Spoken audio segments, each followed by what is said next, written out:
Left to perish, the Titanic Starship awaits a human mechanic who transforms it into a universe-shaking weapon. It was a stretch of empty space far from trade routes and far from war zones. No stars burned bright there. No colonies sent signals. Broken ships drifted in slow circles around nothing at all. Metal husks and shattered stations floated like bones in a graveyard. In the center of that graveyard waited something so large it seemed like part of space itself, the Leviathan.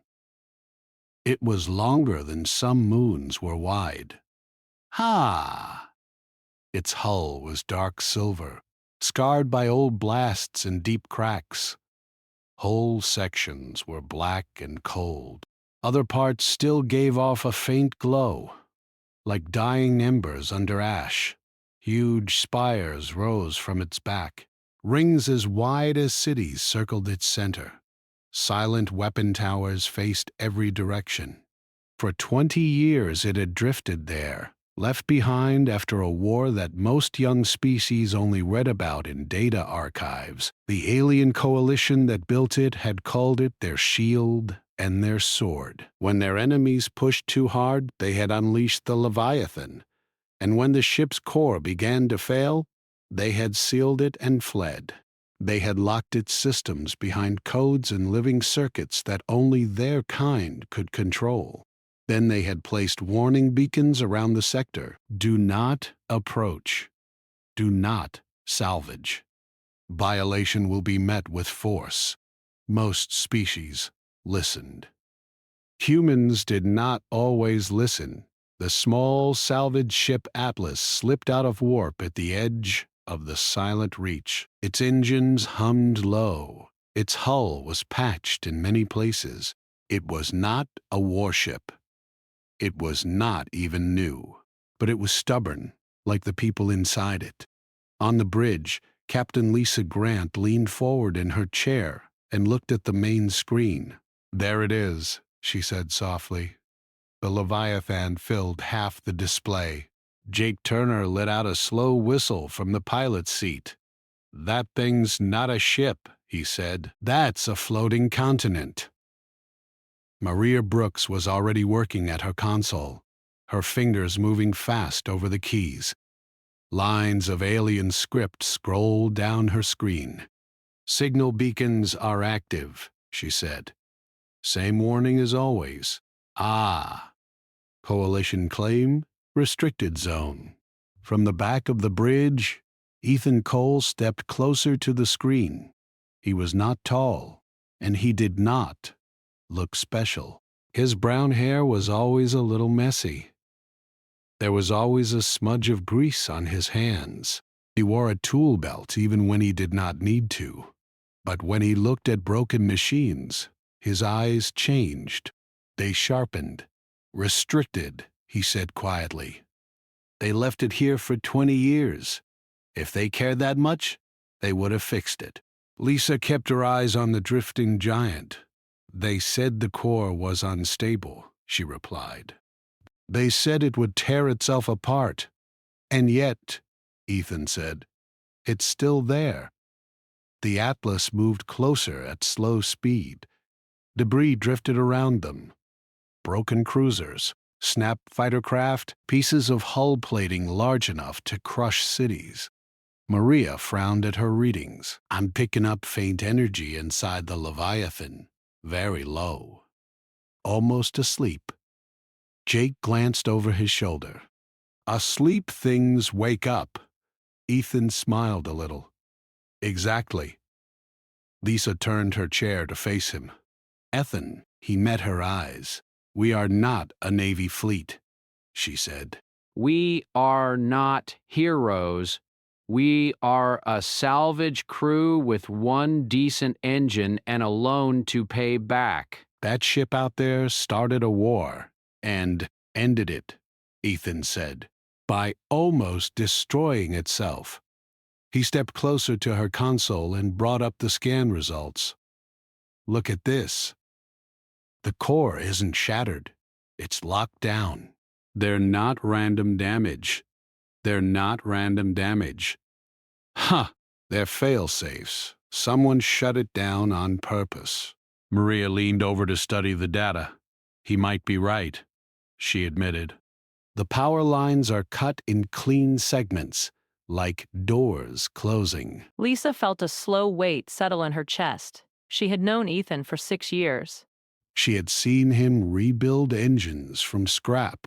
She had watched him turn junk into life support systems. When he spoke about machines, he was rarely wrong. Even if you're right, she said, it's coalition property. Ethan shrugged.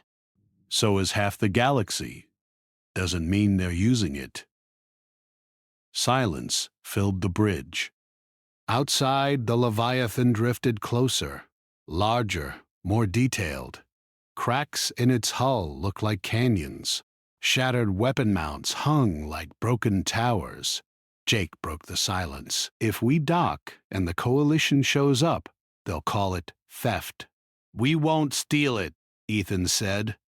We'll fix it. Maria gave a small laugh. That's worse. Lisa stood and walked to the main screen.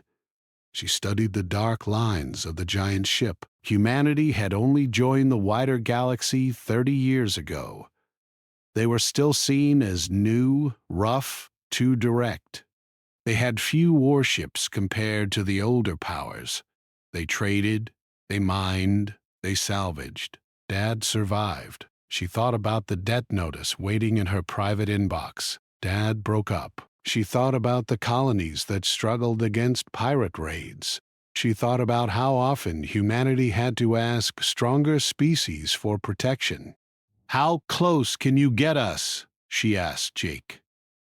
He turned back to his controls. Close enough to kiss it. Don't kiss it, Maria muttered. Lisa drew in a slow breath. Take us to docking range. Ethan's grin was quick and bright. The Atlas moved forward, small thrusters firing in careful bursts. As they approached, the Leviathan scale became overwhelming. Windows on its surface were bigger than the Atlas itself. Docking bays stretched open like the mouths of caves. I'm reading atmosphere in some sections, Maria said. Thin, but stable. Any defense systems? Lisa asked. None active, Maria replied. Either dead or locked. I'll take a suit, team. You're not going alone, Lisa said at once. Jake with me. Maria stays here to monitor. You stay here to keep us from doing anything too stupid. That will be hard, Lisa said. The Atlas aligned with a secondary docking port. The port doors on the Leviathan were half open, frozen in place. Jake eased the ship forward until metal touched metal with a low, deep sound. Magnetic clamps engaged. For a moment, nothing happened. Then a faint vibration moved through the Atlas, like the breath of something very large. We're attached, Jake said quietly. In the airlock, Ethan checked his helmet seal. Jake stood beside him, helmet under one arm. You really think we can wake this thing up? Jake asked. Ethan looked at the closed inner door. I think someone put it to sleep, and I think they never planned to come back. Caleb cycled open. Cold air rushed in. The corridor beyond was vast. The ceiling arched high overhead, lost in shadows. Dim emergency lights flickered along the walls. Strange alien symbols ran across panels and doorframes. Their boots echoed as they stepped inside.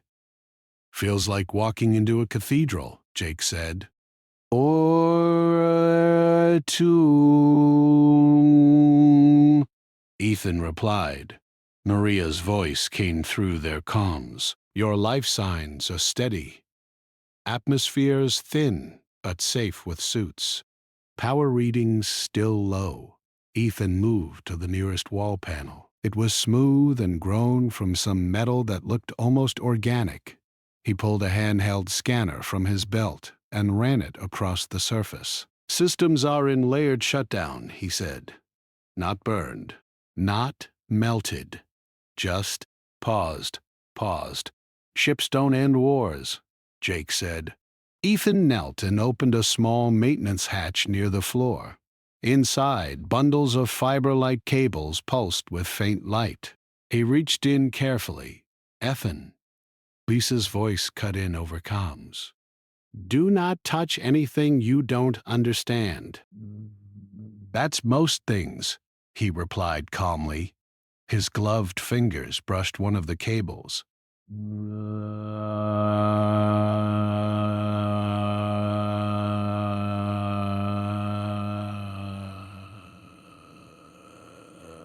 For a second, nothing changed.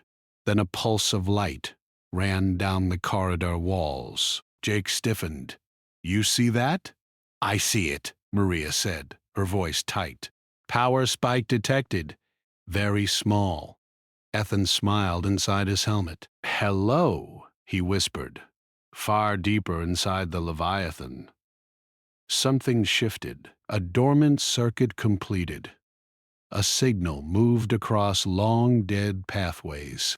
A core that had been sealed felt a new pattern, one not written in alien code but in simple electrical contact. On the bridge of the Atlas, warning lights flickered once and went dark again. Ethan, Lisa said, her tone sharp now. Report. I touched a live line, he said. It responded. Responded how? Like it was waiting? Jake scanned the corridor ahead. Waiting for what? Ethan stood and looked down the endless hall. For someone who doesn't follow the old rules, he said. Outside the silent reach, far beyond human sensors, a small coalition scout vessel drifted in stealth. Its instruments detected the faint rise in energy from the Leviathan. Inside the scout ship, an alien officer stared at the readings in disbelief. Impossible, the officer said in a low tone. The Leviathan was not supposed to wake. Back in the vast corridor, Ethan took another step forward. More lights flickered on, one by one, stretching into the darkness like a path. Jake let out a slow breath. I think it noticed you. Ethan looked up at the ceiling, lost in shadow. Good, he said. Behind them, the airlock to the Atlas remained open, a small human ship clinging to the side of a sleeping giant. And deep within that giant, systems long silent began, very slowly, to stir. Ethan walked deeper into the Leviathan, his boots echoing in the vast shadowed corridors. Jake followed closely, his eyes scanning every dark corner. The walls seemed alive, pulsing faintly under their suit lights. Every few steps, alien symbols glowed for a brief moment, like the ship was testing their presence. This place is bigger than anything I imagined, Jake said. I feel like we're crawling through a city, not a ship. It is a city, Ethan replied, but it's one made for war. Everything here was built to move, fight, and survive. They reached a wide hall, its floor cracked in places, revealing glowing cables and pipes below. Ethan knelt and examined the system with his handheld scanner. These circuits are biomechanical, he said. Part metal, part living tissue. It's not damaged. It's just asleep. Someone shut it down perfectly. Jake shook his head. Perfect sabotage. They didn't expect anyone like us to ever touch it, Ethan said. Humans don't follow old rules. We improvise. Maria's voice came over the comms. Ethan, the main power lines are still dormant. I'm detecting minor pulses, but nothing active enough to move the engines or weapons. I know, Ethan replied. That's why I need to start small. Minor circuits, human logic. I won't try the core yet. They continued down the corridor until they reached a chamber bigger than the Atlas itself. Massive columns supported the ceiling, and walls were covered with alien tech that seemed to breathe slowly. At the center of the room lay a broken console, half embedded in the floor. Ethan knelt beside it. This is the command interface. If I can bypass a few of these failsafes, I might wake the ship's systems enough to see what else is alive. And if it explodes? Ethan smiled faintly. Then at least the galaxy will have a good story about two idiots trying to wake a dead ship. Maria's voice came again, firm now. Ethan, don't take unnecessary risks. The Coalition is monitoring this sector. One mistake and they'll know someone is here. I've never been afraid of a few aliens, Ethan said. He pulled out a small toolkit. His hands worked fast, carefully cutting, connecting and adjusting the living circuits. The ship responded, pulsing faintly at first, then brighter. There, he said after a moment. See that? It's responding to me. What is responding? Something in its systems, Ethan said. Not a person. Not even a full AI. Just fragments of intelligence, maybe the ship itself. Suddenly, a low hum filled the chamber. The walls vibrated. The living circuits glowed brighter, sending waves through the floor. Jake stumbled backward. Power spike, Maria warned. Small, but real. It's testing us, seeing if we belong here. Belong here? Jake repeated. The Leviathan is alive in a way we don't understand. It reacts. Most species wouldn't dare touch it, but humans.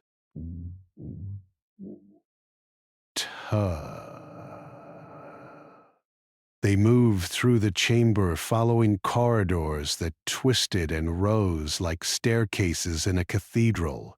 Massive engine cores lay dormant, pulsing faintly like hearts.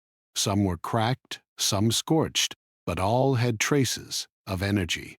Ethan stopped at a massive console with a glowing interface. He ran his hands across the controls, alien symbols shifted, and a faint voice echoed in his mind. Not words, but patterns, emotions, curiosity, confusion, impatience. It's trying to communicate, Ethan said softly, but it doesn't understand us. Not yet. What do you mean, not yet? Jake asked. I need to show it our logic, our way of thinking, Ethan replied. Humans don't follow rigid rules. We improvise. If it learns that, maybe it will cooperate. He began connecting human tools to alien circuits. Metal clamps, wires, and sensors interfaced with the living circuits, forming new pathways. Jake helped him reroute power in small bursts. Each adjustment made the hum stronger. The ship responded. Lights flickered along distant corridors, signaling life, slowly returning. Ethan, you're increasing power too quickly. Coalition scanners are active. They could detect even minor spikes. I have to push it, Ethan said. If we don't, it might go back to sleep forever. Jake frowned. We're not just talking about a big ship. This thing could kill a planet if it wakes fully. Exactly, Ethan said. And it won't do that until it knows we can handle it. We need control, WHO. They moved to the next chamber, where weapons systems lay frozen. Massive turrets were fused into the walls. Missile bays stretched deep below the floor. Ethan studied the schematics on his scanner. These weapons are insane, he said. They're biomechanical, self-repairing, self-targeting, built to destroy entire fleets in minutes. I can't even imagine what it could do. Neither can the Coalition, Ethan said. That's why they left it here. They didn't want anyone who wasn't them to ever control it. Ethan began to reconnect small circuits in the weapons chamber. He worked slowly, carefully, bypassing failsafes with simple human logic. Small turrets activated. A light glowed in their barrels. Look at that, Ethan said. It's alive. Jake raised an eyebrow. I'd say it's angry. Curious, Ethan corrected. It's curious. Hours passed. The Leviathan continued to awaken in fragments. Lights flickered, engines pulsed, and the ship's interior seemed to breathe.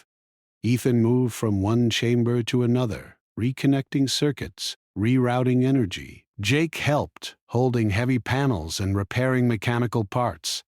Maria's voice remained steady over the comms. Coalition activity increasing. They've detected unusual energy patterns. You need to move fast. We are moving fast, Ethan said. Faster than anyone thought possible. That's why they left it. The core was massive, longer than the Atlas. It glowed faintly, a heart buried in shadow. Alien circuitry surrounded it like veins. It was silent, but the power radiating from it was enormous. Ethan approached the core carefully. His hands worked quickly, connecting human tools to alien circuits, adjusting flow and balance. He paused, then rerouted a small energy pulse into the engine matrix. The hum grew louder, vibrating through the corridors. Jake stepped back. Did we just wake it? Ethan shook his head. Not fully. Just a taste. Suddenly, a deep vibration ran through the ship. Doors opened along the hallways. Lights flickered on in distant chambers. A faint energy field spread through the Leviathan. It's alive, Ethan whispered. And it knows we're here. Maria's voice was sharp. You're running out of time. Coalition ships are on approach. They'll reach the silent reach soon. Then we need to accelerate, Ethan said. We have to show the ship we are not enemies. He adjusted more circuits, rerouted energy, and tapped into alien sensors.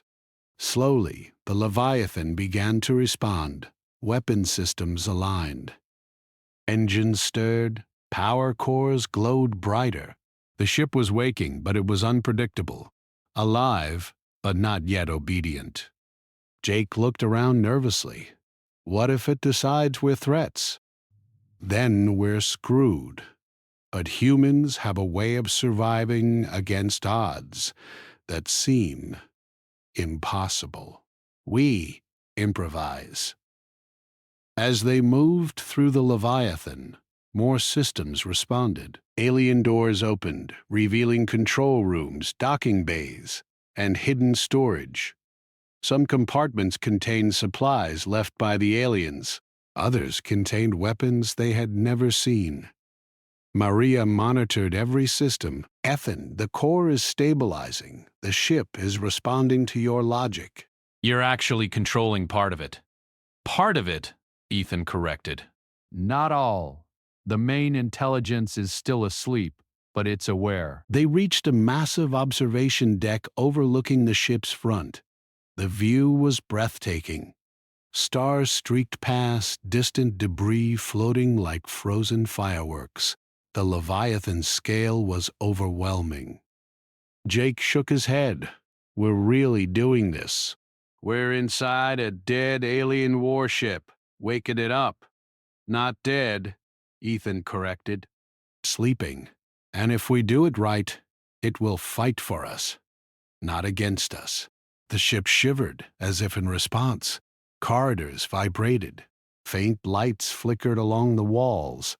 Alien sensors activated, scanning for patterns. Ethan smiled.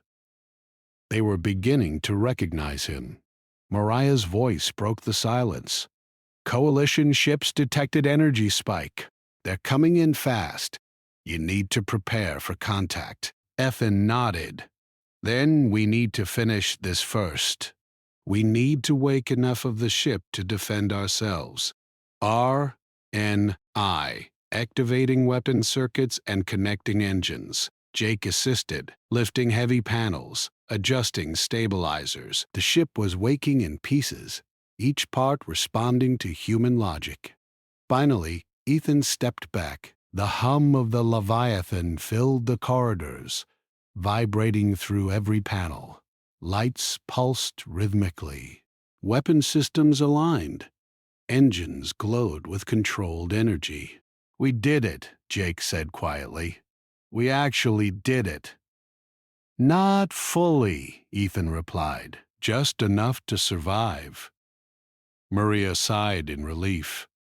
"You've done something no one thought possible. Humans controlling the Leviathan even partially." Ethan looked around the massive chamber. "And now," he said, "we see what it can do." Far outside the silent reach, the Coalition fleet approached. Scouts reported energy surges unlike anything they had ever seen. The Leviathan, once a dead relic, was stirring. Inside, Ethan, Jake, and Maria stood ready. The ship was alive, curious, and powerful. And humanity had its hand on the controls. Ethan's eyes gleamed. "Let's see if it likes us." And deep inside the Leviathan, circuits and living metal pulsed in response, sensing the touch of human hands that did not fear it. The galaxy had not seen the Leviathan like this before. A sleeping giant was waking, and its awakening would not be silent. The Leviathan shivered as if it were stretching after a long sleep.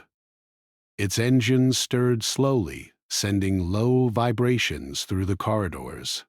Ethan could feel the power beneath his feet. He had never felt anything like it. "It's huge," Jake said, his voice echoing in the wide hall. "Bigger than a city, bigger than anything I've ever flown near." "And it's awake," Ethan replied. "But not fully. We need it to understand us before the Coalition arrives." Maria's voice came through the comms, calm but tense. "Effin, Coalition ships detected our energy signatures." They're moving fast. You have maybe 20 minutes before they're in visual range. Ethan glanced at her console. Small green dots appeared on her screen, distant blips of fast-moving ships coming closer. "Then we speeded up," he said. "Time to show the Leviathan humans aren't weak." They moved to the main control chamber. Massive consoles stretched across the room. Alien symbols glowed faintly. Living circuits pulsed with anticipation. Ethan ran his hands over the panels. "We need to awaken the central intelligence," he said. "It's incomplete, but if it cooperates, we can control the whole ship." "Central intelligence?" Jake asked. "You mean like a brain?"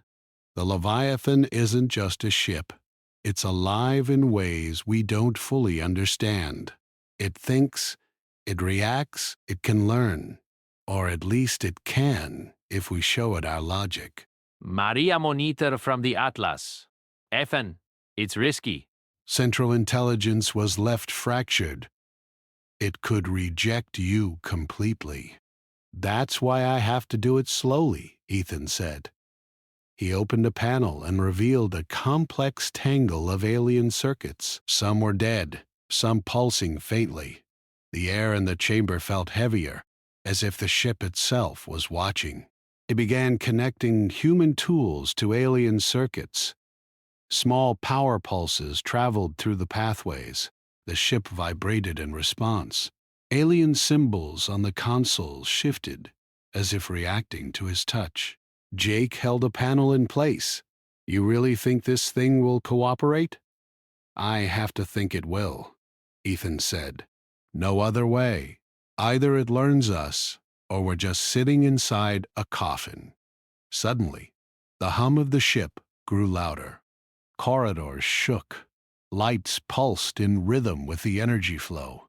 Alien doors opened automatically, revealing hidden chambers. The Leviathan was waking further. Maria's voice was urgent.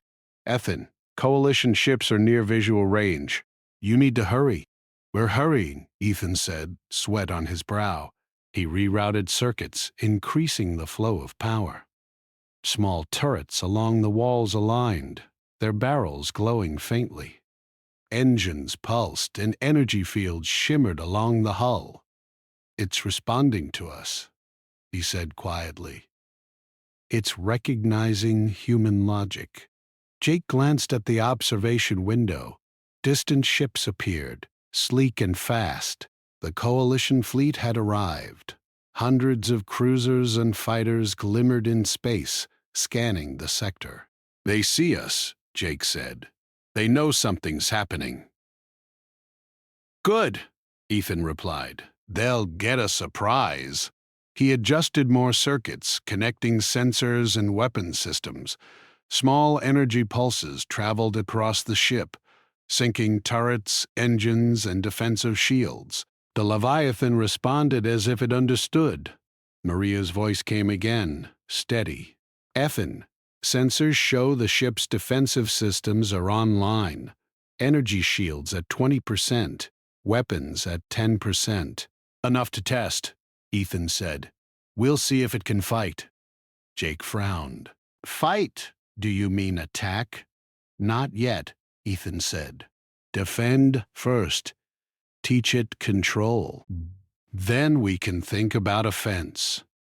The Coalition ships began moving closer, forming a blockade around the silent reach. Their sensors were active, weapons ready. They had detected the energy spike and assumed the Leviathan was being repaired by humans. "They think we're just a salvage crew," Jake said. "They have no idea what's inside this ship." "Exactly," Ethan replied. "And they're about to learn." He moved to the weapons chamber. Massive turrets were frozen, but small systems were waking. He activated targeting circuits and connected them to human logic algorithms. Turrets rotated slowly, scanning for threats. "Ethan, are you sure this is safe?" Jake asked nervously. "Safe?" Ethan laughed. "Nothing here is safe, but it will work." The Leviathan's hum grew louder. Energy flowed through its veins. Alien sensors and human interfaces worked together for the first time.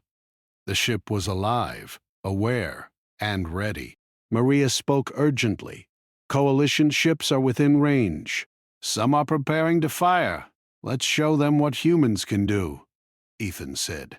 He activated a pulse in the defensive shields. Energy fields expanded outward, surrounding the Leviathan.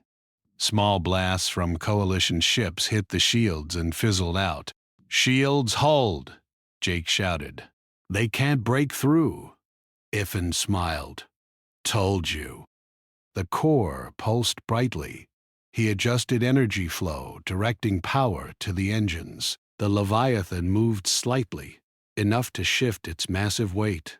Distant Coalition ships detected the movement and hesitated.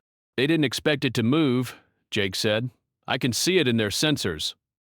"They're calculating auto." Ethan connected more circuits to the main intelligence. Alien symbols shifted on the consoles. Faint pulses of thought flowed through the ship. Fragments of intelligence stirred, curious and cautious. "It's learning," Ethan whispered. "The ship is learning us." Suddenly, one of the Coalition cruisers fired. A massive beam struck the Leviathan's shield. The energy shimmered and absorbed the impact. Another shot hit, then another. Each fizzled against the growing shield. "They're trying to destroy it!" Jake shouted. "We can't hold forever." "We can," Ethan said calmly. "We have more control than they think." He rerouted power, increasing shield output. Energy flowed into defensive turrets, which powered up and aimed at the incoming fleet. Alien weapons hummed as they aligned with human targeting. "Ready?" Ethan asked. "Ready," Jake said. Ethan activated a small pulse from one of the front turrets. It fired a controlled energy blast. The nearest Coalition cruiser erupted in a flash of light. Debris floated in space, harmlessly spinning away. Jake whistled. "Did we just destroy a ship?" "We taught the Leviathan to defend," Ethan said. "Human logic and alien engineering combined." Turrets fired in rhythm, guided by human decisions and alien precision. The Leviathan moved slightly, shifting its massive bulk to face new threats. Coalition ships tried to adapt, but the unpredictability of human-controlled alien systems overwhelmed them. Maria's voice came, tense but amazed. Energy shields holding. Weapons online. Leviathan adapting to each threat. Jake grinned. We're winning. We're surviving, Ethan corrected. Winning comes later. Inside the Leviathan, the main intelligence pulsed. It was no longer passive. Curiosity and caution mixed with recognition. Humans were not invaders. They were capable, clever, and persistent. The ship responded, coordinating power and defense.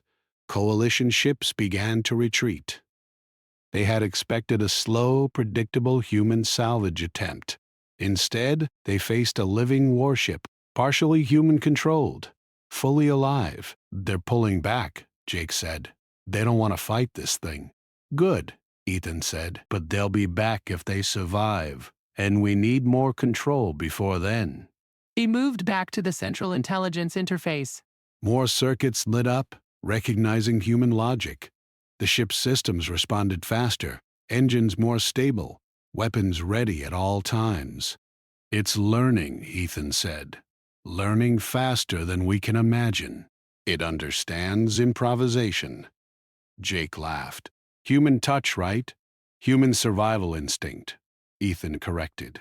And it's working. As the Coalition fleet retreated, the Leviathan pulsed once more. The engines glowed brightly. Corridors lit fully. The ship moved slightly forward, a deliberate, measured motion.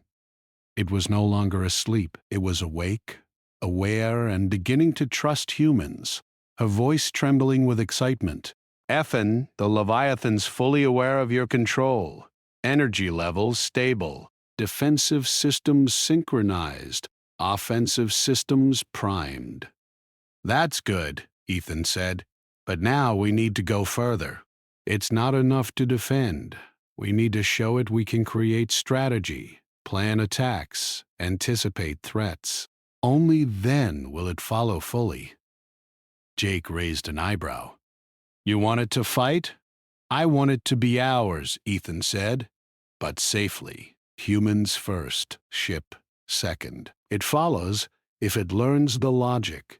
They moved through the ship, activating small subsystems, rerouting power, and teaching the Leviathan to coordinate. Sensors, shields, weapons, engines all began to respond predictably but flexibly. The ship began to move with purpose, anticipating threats before they occurred. Outside, the Coalition fleet regrouped, unsure of the Leviathan's true power. One ship approached cautiously, turrets aimed automatically. The Leviathan fired a controlled shot, destroying the scout ship instantly. They'll call reinforcements, Jake said.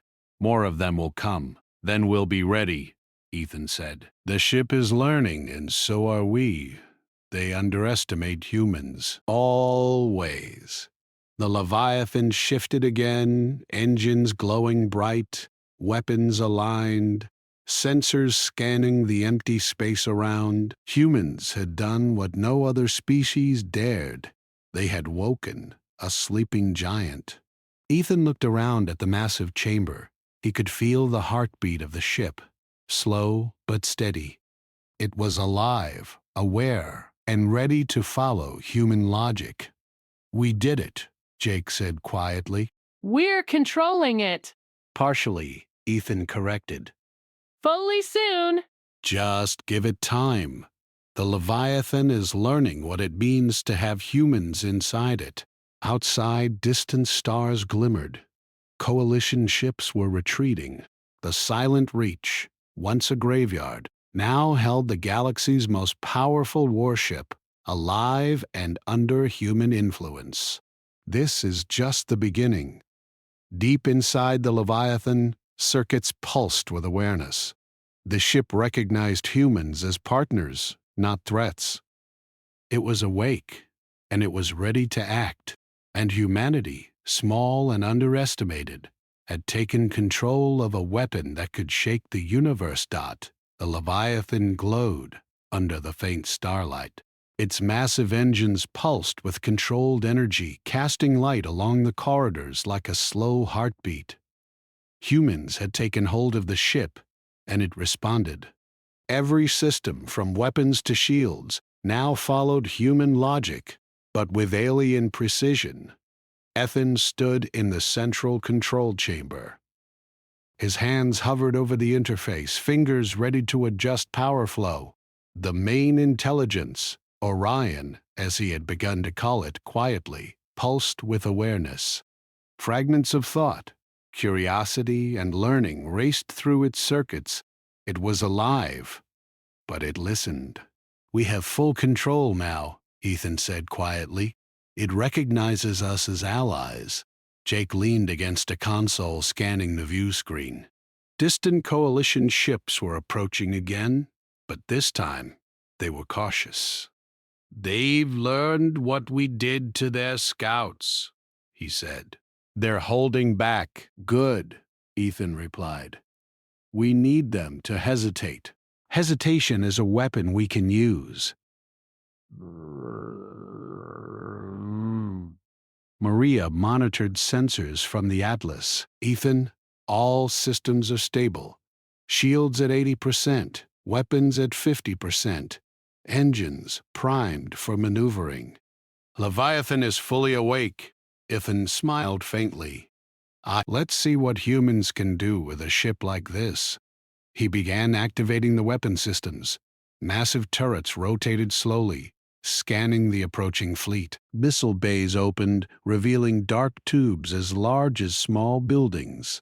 He ran a simulation in his mind, predicting the Coalition's moves, and input a plan into the ship's systems. Orion pulsed in agreement. "Humans think differently," Ethan whispered. "Let's show it." The first Coalition cruiser fired. Energy beams tore across space, striking the Leviathan's shields. The shields shimmered and absorbed the impact. Turrets activated automatically, targeting the cruiser. "Fire," Ethan said. A massive pulse of energy left the Leviathan. The cruiser exploded in a flash, debris scattering into space. "We actually did it." Ethan shook his head. "We only started." Watch how it adapts. The Leviathan systems recalculated instantly. Turrets shifted, shields strengthened, and engines adjusted the ship's position. The next wave of Coalition fighters moved in, faster this time. Energy pulses and lasers streaked through space, but each strike was anticipated by the Leviathan's adaptive systems. "It's like it knows our thoughts," Jake said. "Our instincts, even." "Humans built it to survive," Ethan replied. "Now, it thinks like us." As the battle continued, Ethan directed power to offensive systems. Energy beams cut through enemy ships, missiles launched in perfect coordination. The Leviathan's size and adaptability made it nearly untouchable. Every attack from the Coalition was met with precise defense or immediate counterattack. Maria's voice came over the comms, excited. "Ethan, energy levels are stable. We're outperforming the Coalition fleet. Shields holding, weapons synchronized." "Good," Ethan said. "Keep monitoring. Any change in their strategy, I want to know instantly." The Coalition tried a new approach, splitting their forces into flanking positions. They thought overwhelming numbers would force the Leviathan into retreat. "Predictable," Ethan muttered. "Humans aren't predictable." He adjusted the ship's engines, moving the Leviathan into a new formation. Turrets fired in sequences the Coalition could not anticipate. Beams and missiles destroyed multiple cruisers at once. Their lines broke, confusion spreading across their fleet.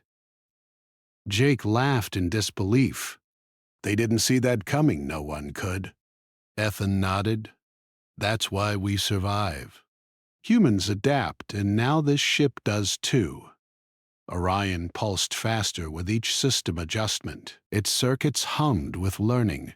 It analyzed coalition tactics, memorized patterns, and adjusted targeting in real time.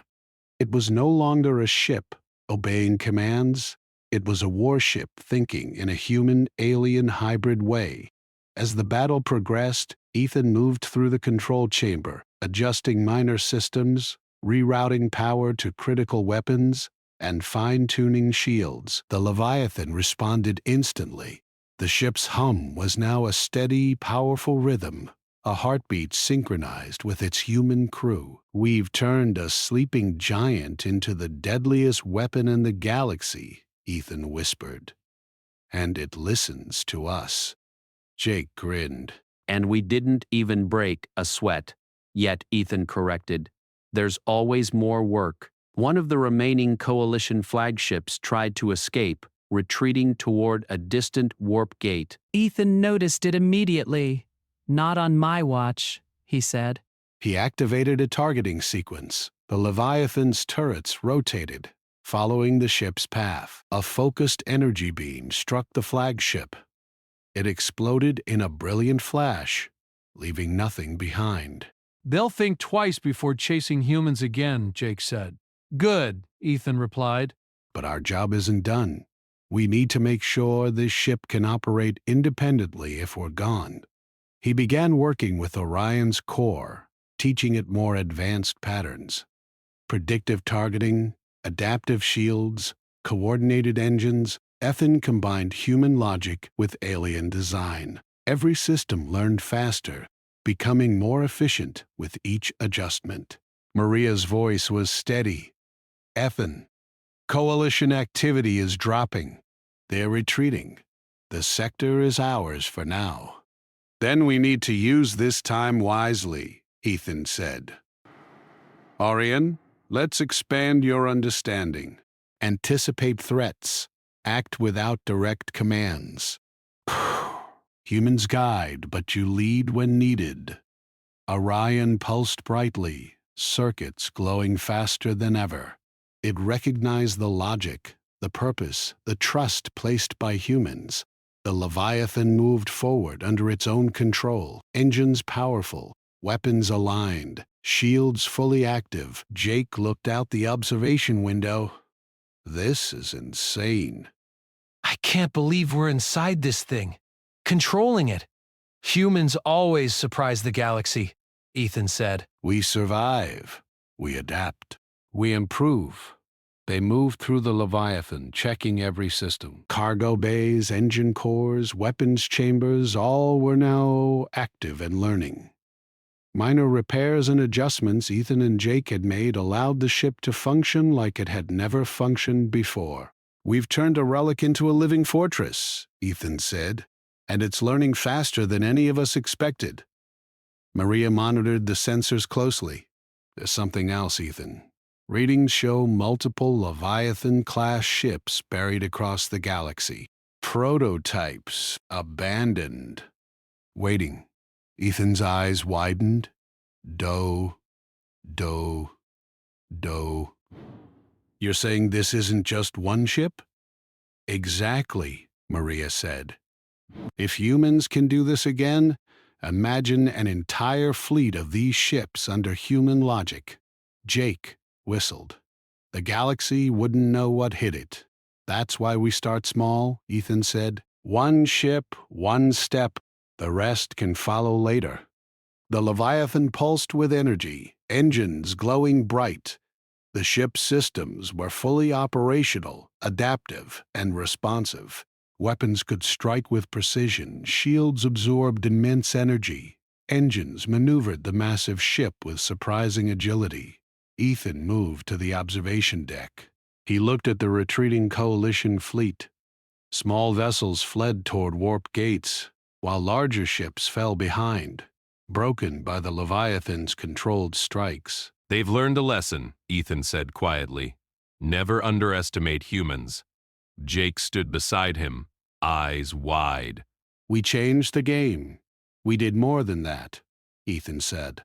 "We changed the rules. Orion will keep learning.